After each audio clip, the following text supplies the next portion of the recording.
Okay.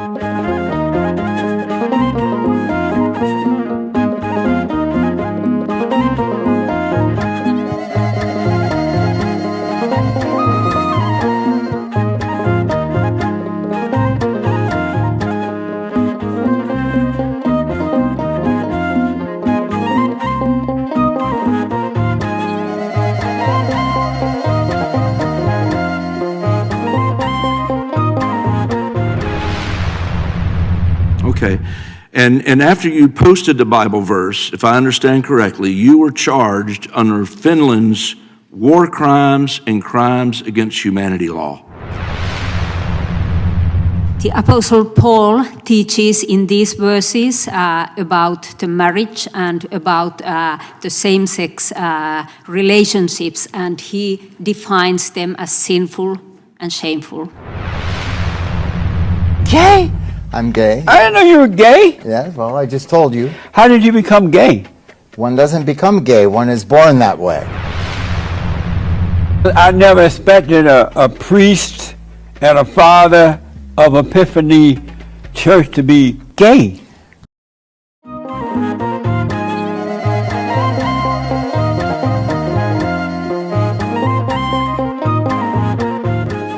በስመ አብ ወወልድ ወመንፈስ ቅዱስ አሐዱ አምላክ አሜን። ዝኸበርኩም ናይ እግዚአብሔር ቤተሰብ ተኸታተልቲ ፍኖተ አበ ሜድያ ፈተውቲ ቅድስቲ ድንግል ማርያም ቅዱሳን ደቂ ዓዶም ብፍጹም ሰላም ናይ ክርስቶስ ከመይ ኣለኹም? እግዚአብሔር ቅዱስ ፈቃዱ ኮይኑ ለሙን በሰዓት ብህይወት ብጣዕና ብሰላም ስለዝሓለውና ሽምት ልዕልዮ እግዚአብሔር አምላኽና ንዘለዓለም ዝኸበረን ዝተመስገነን ይኹን። ሎሚ ከም ፈቃዲ እግዚአብሔር ብዛዕባ ኣብ ኤውሮጳ ዘሎ ኣሰካፊ ዝኾነ ደረጃን ምዕባልን ማለት ብፍላይ አንጻር ክርስትና እቲ በፂሕዎ ዘሎ ደረጃን ዝኽየደሉ ዘሎ ኣካይዳ ንዓና ብጣዕሚ ስግኣት ዝኾነሉ እዋን ይመጽእ ስለ ዘሎ ነዚ ነገራት እዚ ዘተኮረ ንሽቶ ትንክፍ ከብሎን ከዘኻኽረኩም ብፍላይ ከም ክርስቲያን ኣብ መንፈሳዊ ህይወትና ክንገብሮ ዝግባአና ደልዳለ ብርትዐ ንእግዚአብሔር እምነት ክውስኸና ክንጽልዮ ከም ዝግባአን ክንጽልይ ከም ዝግባአና ነዚ ነገራት እዚ ንሽቶ ትንክፍ ከብለልኩም ስለ ዝደለኹ ማለት ከም ኣብነት ዘምጻኽዎ ናይ ሓንቲ ኣዝያ ጸላዊት ፖለቲከኛ ዶክተር ፓይቤራ ሳነን ትባል ፊንላንዳዊት ማለት እዩ ቃል እግዚአብሔር ከመጽሐፍ ቅዱስ አውጽያ ስለዝጠቃዕ ጥራይ በዚ ነገራት እዚ ገበነኛ ተባሂላ በከቢድ ገበን ተኸሲሳ ኣብ ናይ ፊንላንድ ቤት ፍርዲ ከም ዝቀረበት ኣብ ዝሓለፈ ዓመት ፍላይ ኣብ 2025 ወር 10 ሽዑ ድምጻ ክትብ እቲ ተኸሲሳቶ ዘላ ነገር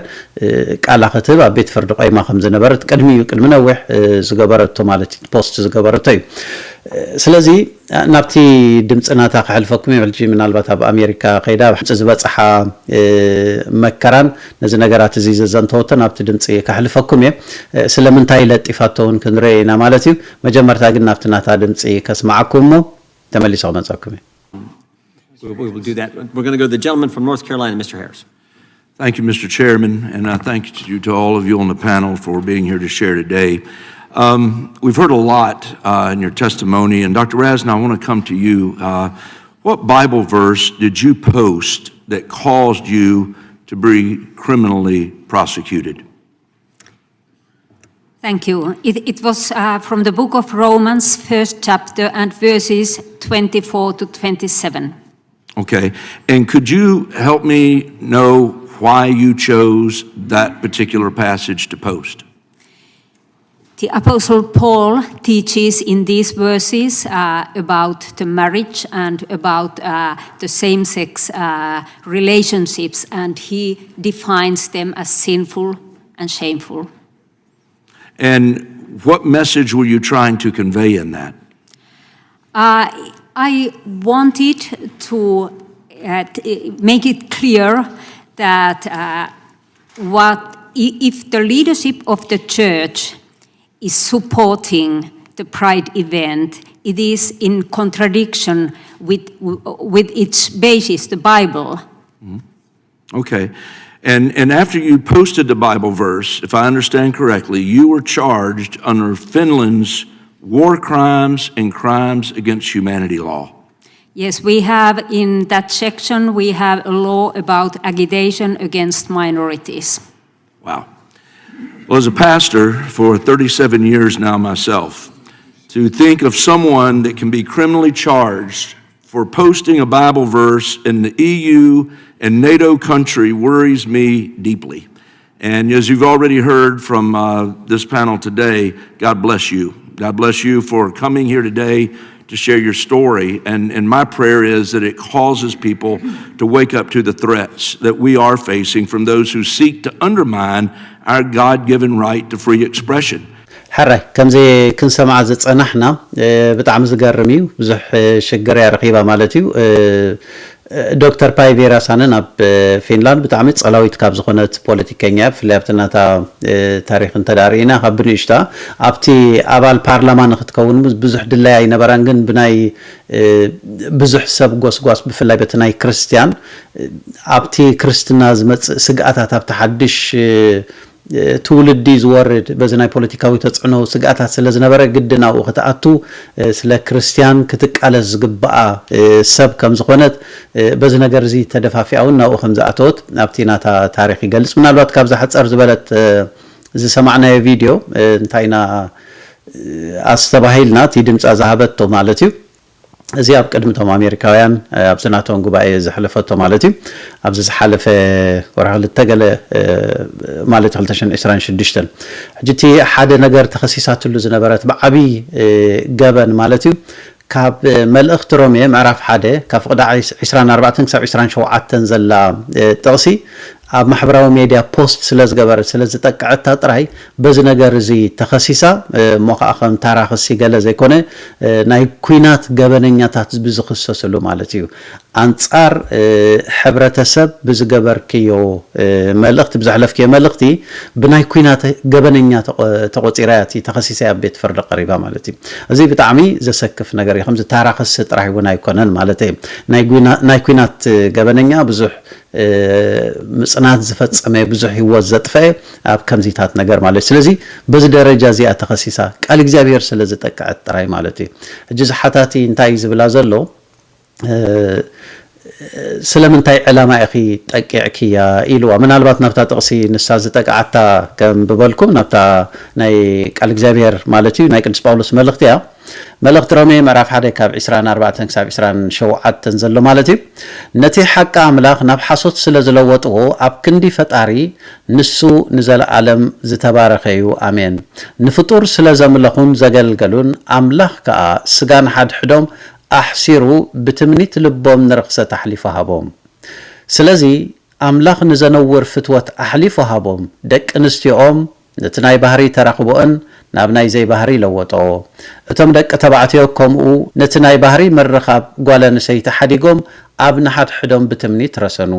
ሰብኡት ኣብ ሰብኡት ነውሪ ገበሩ ጉቡእ ዓስቢ ስሕተቶም ከዓ ንርእሶም ተቐበሉ ይዝብለና ስለ ቃሉ እግዚአብሔር ኣምላኽና ዝኸበረን ዝተመስገነን ይኹን ኣብዚ ቅዱስ ጳውሎስ ስለምንታይ ዝገልጽ ዘሎ ብዛዕባ ዝናይ ግብረ ሰዶማውነት ማለት እዩ ኣቐድም ኣቢለን ሰዶምን ጎመራን ዝተቐጻዓሉ ዓቢ ሓጢኣት ፍንፍን ዝኾነ ቅድሚ እግዚአብሔር ወዲ ምስ ወዲ ዘይንቡር ምፍጻም ማለት እቲ ጾታዊ ርክብ ጓል ኣንስተይቲ ድማ ኣብ ርእሲ ጓል ኣንስተይቲ ኣብ ንሓድሕደን ትመውስቦ ካብቲ ንቡር ዝኾነ እግዚአብሔር ዝሃበና ዝተቐደሰ ዕላማ ሰብኣይ ምስ ሰበይቲ ሓዲጎም ሰብኣይ ኣብ ሰብኣይ ብዝሙት ረሰኑ ጓል ኣንስተይቲ ናብ ርእሲ ጓል ኣንስተይቲ ብዝሙት ከም ዝነደደት እነዚ ነገራት እዚ እግዚአብሔር ድማ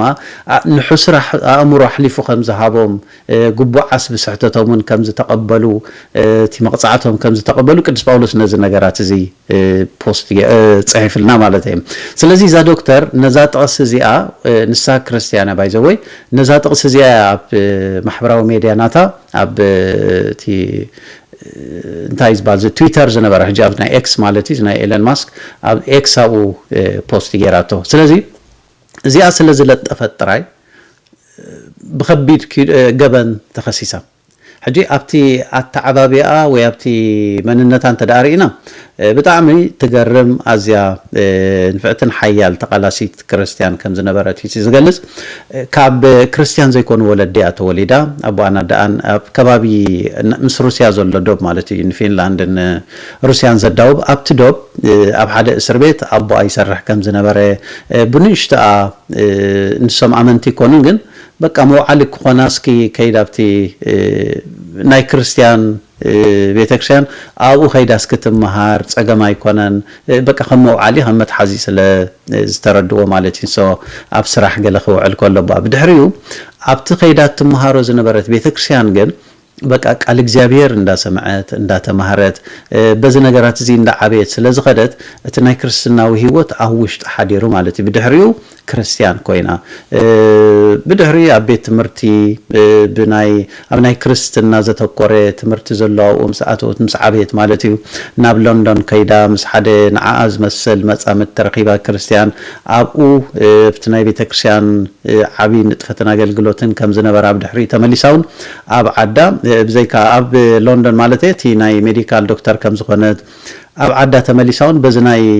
ክርስትና አገልግሎትን በቲ ናይ ዶክተር ናይ ሞያዊ ስራሕን ብክልቲኡ ተገልግል ከም ዝነበረት ኣዝያ ንፍዕቲ ሰብ ከም ዝነበረት እሞ ብድሕሪኡ ፖለቲከኛታት ዝተፈላለዩ ሓድሽቲ ነገራት ምስ ግብረ ሰደማውነት ምስ ናይ ጥንሲ ምንጻልን ካሊእን ወዘተ ዝተተሓዘ ኣብቲ ሕብረተሰብ ተጽዕኖ ብዘለዎ መንገዲ ከእትው ምስ ጀመሩ እዚኣ ናብቲ ፓርላማ ወይ ናብቲ ባይቶ ናይቲ ዓዲ ናይቲ ሃገር ናይ ፊንላንድ ማለት እዩ ኣብኡ ከይዳ ክትቃለስ ከም ዘለዋ እቲ ክርስቲያናዊ ባህሊ ናይ ህዝቢ ፊንላንድ ክጠፍእን ክስረዝን የብሉ ናይ ግብኦኒ ኣብኡ ከይድክ ድማ ምእንታና ተኻላኸለ ዲፈንድ ግበር ስለ ቃል ኣምላኽ ብምባል እቲ ህዝቢ ምስ ደፋኣ ኣባል ባይቶ ኮይና ማለት እዩ ስለዚ ንነዊሕ ዓመታት ቀንዲ ፖለቲከኛ ኣዝያ ጸላዊት ኮይና ማሕበራዊ ክብርታት ናይ ክርስትና ዓቂባ ኣብቲ ውሽጢ ባይቶ ኮይና ብዙሕ ትቃለስ ነይራ ብፍላይ እዚ ናይ ጥንሲ ምንጻል ካብ ዝበሃል ኣርእስቲ ብጣዕሚ ተሪር ብዝኾነ መንገዲ ትቃለስን ትጻብኦን ከም ዝነበረት ማለት እዩ ከም ቃል እግዚአብሔር ምክንያቱ ነፍስ ምጥፋእ ሰብ መቅታል ስለ ዝኾነ ምንጻል ኣይግባእን እዩ ዝብል መልእኽቲ ተሕልፍ ነይራ ካብኡ ሓሊፉ ድማ እቲ ኣብ ግብረ ሰደማውነት ዝበሃል ነገር እዚ ቃል እግዚአብሔር ዘይፈቅዶ እዩ ኢላ ሕጂ ኣብዚ ሓታታይ ክሓታ ከሎ እንታይ መሊሳ ዶክተር እንታይ ኢላ ንምንታይ ዕላማ ኢኻ ናይ ቅዱስ ጳውሎስ መልእኽቲ ያው ፖስት ጌርኪ ኢልዋ ለጢፍኪ ኢልዋ ምክንያቱ ብዙሓት ናይ ክርስቲያን ኣባይቲ ወይ ድማ ናይ ክርስቲያን እምነታት መራሕቲ ዝኾኑ ንሳቶም ነቲ ናይ ግብረ ሰዶም ይቕበልዎ ስለ ዘለው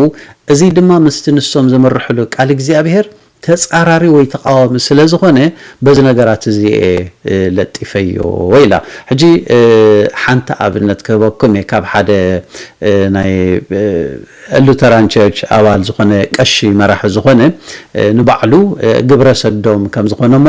ናብታናቱ ሕፀር ዝበለት ድምፂ ከሕልፈኩም ተመሊሰ ክመጻኩም So you're gay? I'm gay. I didn't know you were gay. Yeah, well, I just told you. How did you become gay? One doesn't become gay, one is born that way. And so, have you been with men? Of course. Like sexually? Yes. Really? Yes. That's mind-blowing. This is mind-blowing for you? Yeah. Why is that?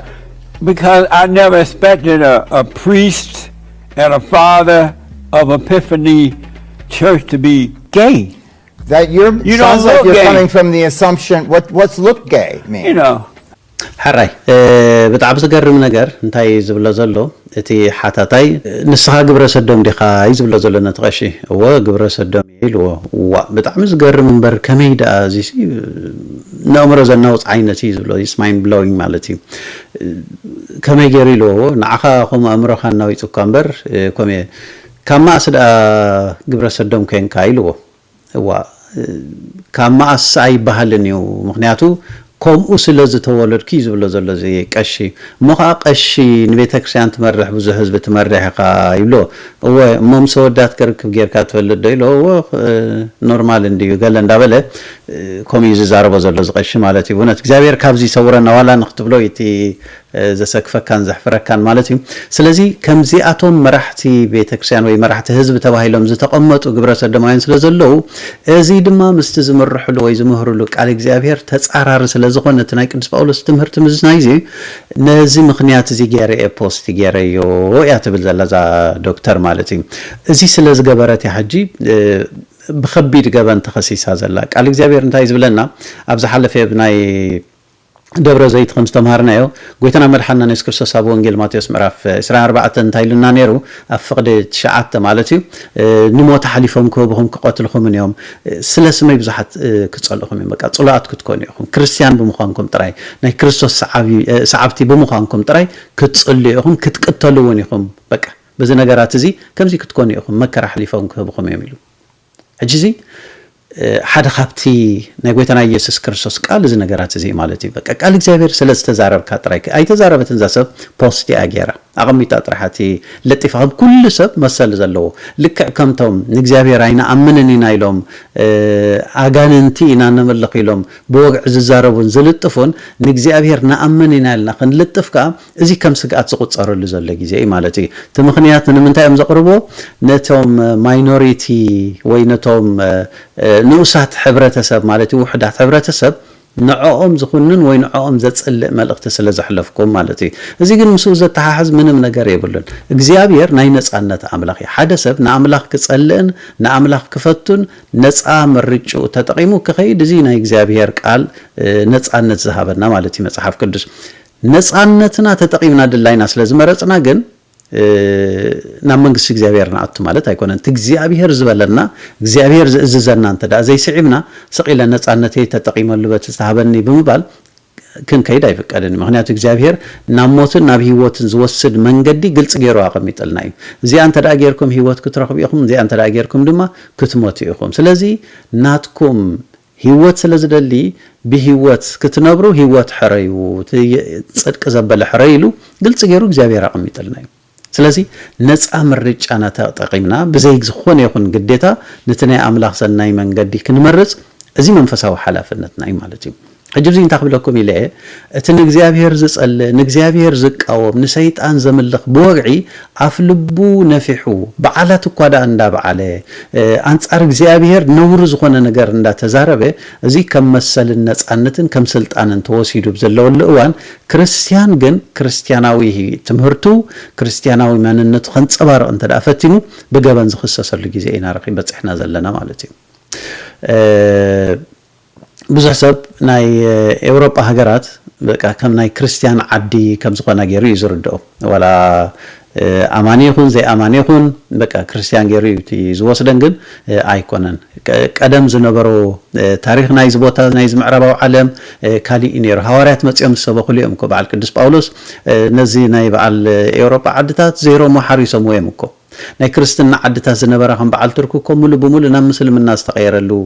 ኣጋጣሚ ኢና ንርኢ ዘለና ማለት እዩ ስለዚ ኣብዚ ሕጂ እዋን ድማ ቶም ምዕራባውያን ዓለም እግዚአብሔር ዝበሃል ዳርጋ የለና ምባል ሙሉ ብሙሉ ዝኸዱ ዘለዉ ተወሰኑ ውሕዳት ገለገለ እግዚአብሔር ቁርብ እምሮኦም ዝኸፈተሎም ሰባት ኣለዉ እምነት የብለይን እግዚአብሔር የለን ናብ ምባልዮም ዝመፁ ዘለዉ ማለት እዩ እዚ ከቢድ ሓደገኛ እዩ ዝገርም ነገር ንኣብነት ኣብ ዓድና ፕሮቴስታንት ብጣዕሚ እዮም ዝእሰሩ ካብ ዝሓለፈ 20 ዓመታት ሒዙ ማለት እዩ ብዙሓት እዮም ተኣሲሮም ዘለዉ ፕሮቴስታንት ምዃኑ ተረኺቡን ይእሰር ብዙሕ ነገራት ኢና ርኢና ንርኢ ዘለናን ማለት እዩ እዚ ስለምንታይ እዩ እንተዳ ተባሂሉ ናይ ኤርትራ እቲ መንግስቲ ስለምንታይ ፕሮቴስታንት ኣሲርካ እንተዳ ተባሂሉ በቃ ምዕራባውያን ክርስቲያን ስለ ዝኾኑ ናቶም ተለኣኣኽቲ ናቶም ሰላይቲኦም ብምባል እምበር ንኦርቶዶክስ ስለ ዝሓለየ ንካቶሊክ ስለ ዝሓለየ ወይ ንምስልምና ስለ ዝሓለየ ምስተናኡ ዘለዋ እምነታት ንዓን ስለ ዝሓለየ ወይ ክከላኸል ስለ ዝደለየ ኣይኮነን እዘን ምዕራባውያን ሃገራት በቃ ከም ክርስትና ስለ ዝረኣየ ማለት በቲ ናይ ቀደም ታሪክ ናይ ኣቦታቶም ታሪክ ናይ ኣደታቶም ታሪክ ናይ ባሓጎታቶም ታሪክ በቃ ብኡ ክሳብ ሕጂ ክርስቲያን እዮም ዓዲ ክርስቲያን ተባሂሉ የርኢ ኣብዚ ምዕራብ ዓለም እንተዳ መፂኻ ግን ቤተክርስትያን በቃ ናይ ጎይላታት እዩ ዝተፈላለዩ መስተታት እዩ ብዛዕባ ነውሪ ዝግበረሉ ማለት እዩ ነውሪ ዝግበረሉ እቲ ቤተክርስትያን ተባሂሉ ናይ ቀደም ዝነበረ እዚ ናይ ሕጂ ወለዶ ነውሪ ዝፍጽመሉ ዘሎ ሰዓት እዩ ማለት እዩ ስለዚ ኣብዚ እንታይ ኢና ክነስተባህሎ ዝግባአና ንክርስትና ቀሊል ዘይኮነ ፈተና ይዘጋጥመና ዘሎ ብስጋ ብናብራ ብስራሕ ብገለ ብምቾት ሰብ ክጥዕሞ ይኽእል ይኸውን ግን መንፈስ እንተዳጥፊኡ ከቢድ እዩ ስለዚ መንፈስና ክነጥፍእ ከም ዘይግባአና እዩ ነገራት እዚ ዝገልጽ ስለ ናይ ግብረ ሰዶም ከምቲ ንሕና መሰላለና ኢሎም ዝገብርዎ ዘለዉ ከምቲ ንሳቶም ማለት እዩ ንሕና ድማ በቃ ቃል እግዚአብሔር ከምዚ እዩ ዝብል አንጻር ተፈጥራዊ ዘይኮነ ወይ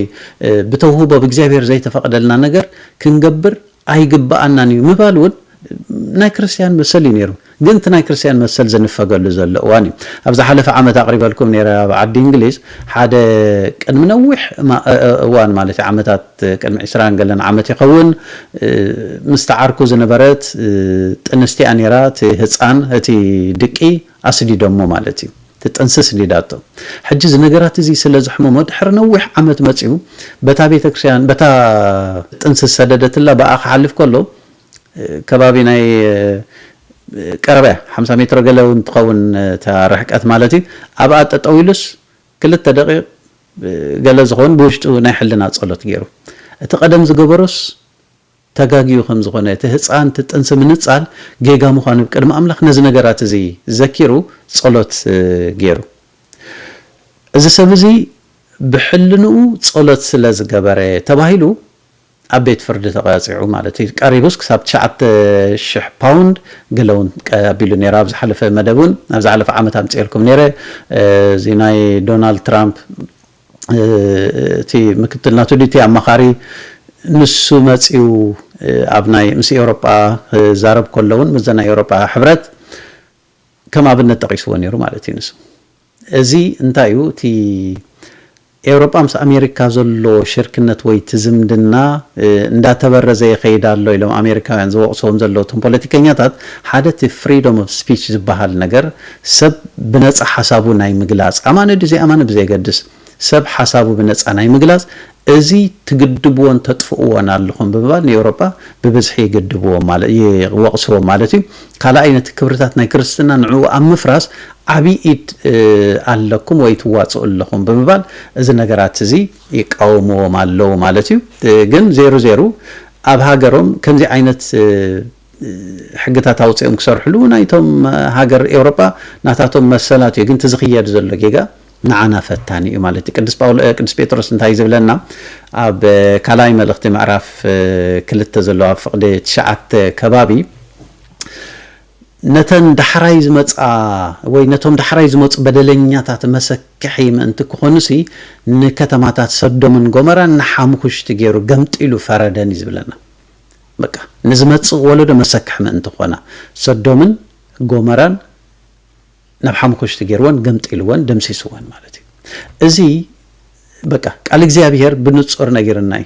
ግብረ ሰዶምስ ፍቁድ ኣይኮነን እንታይ ኢልና ቃል እግዚአብሔር እንታይ ኢና ክንገብር ካብዚ ኣስናበኢና ክንወጽእ ሰብ ኣነ ከምዚ ክገብር ኢሉ ክወጽእ ይኽእል እዩ በቃ ናቱ መሰል እግዚአብሔር ይሕተቶ ንሕና ግን ታ መጽሓፍ ቅዱስ ትብላ ዘላ ብምድጋምና ዓዊልና በመዘራብና ፖስት ብምግባርና ስለምንታይ ከም ገበነኛታት ንርአይ ማለት እዩ ስለዚ እዚ ጥራይ ዘይኮነ ምናልባት ብጉህዲ ብስውር ኣብ ነፍሲ ወከፍ መንግስታት ዝግበር ዘሎ ተሰራርሓ ብፍላይ ናይ ሰራሕተኛ መንግስቲ ኮይንካ ብውሽጣውሽጢ ትሪኦ ነገራት ዘሎ ዕቃቤታት ከምዚ ንኩሉ ነፃነት ዝህብ መሲሉ ንክርስትና ዝግልል ዓይነት ኣካይዳ ዝግበር ዘሎ እዚ ብስውር ንሪኦ ንዕዘቦ ስለ ዘለና ብእውነት እግዚአብሔር ካብዚ ነገራት እዚ የድሕነና ቃሉ ኢልና እዩ ስለ ስመይ ክትጽልዩ ኢኹም ክትስደዱ ኢኹም ንመከራ ሓሊፎም ክህብኹም እዮም ክቐትልኹም እውን እዮም ስለ ዝበለና ነዚ ነገራት እዚ ድልዋት ክንከውን ማለት እግዚአብሔር ኣብ መከራ ኣየብፅሓና ግን 00 መወዳእታና እግዚአብሔር ይጽብቀልና በቃ በእምነትና ጸኒዕና ክንመውት በቃ እግዚአብሔር ይደግፈና ክብል የዝደል ማለት እዩ ዘለና የእዋን ከቢዱ ንደቅና ቃል እግዚአብሔር ካብ ብንእሽቶም ንምሃሮም ነርእዮም ትዘይንቦር ነገር እዚኡ ትንቡር ነገር ከዚ ኢልና ኩሉ ብስርዓት በገባብ ክፈልጡ ክንሕግዞም ይግባአና እሞ ነዚ ክንገብር እግዚአብሔር ይደግፈና ስለዝነበረና ግዜ እግዚአብሔር ዝኸበረን ዝተመስገነን ይኹን ጸጋ ጎይታና መድኃኒትና ኢየሱስ ክርስቶስን ፍቕሪ ኣምላኽን حبرت منفس قدس نسكلنا نفنو تابو حدش تزبلكم قصالين زوص ملختين مكتتال سبسكرايب مغبار بيت سب كونو نز ملخت زي دما شير مغبار ايترسو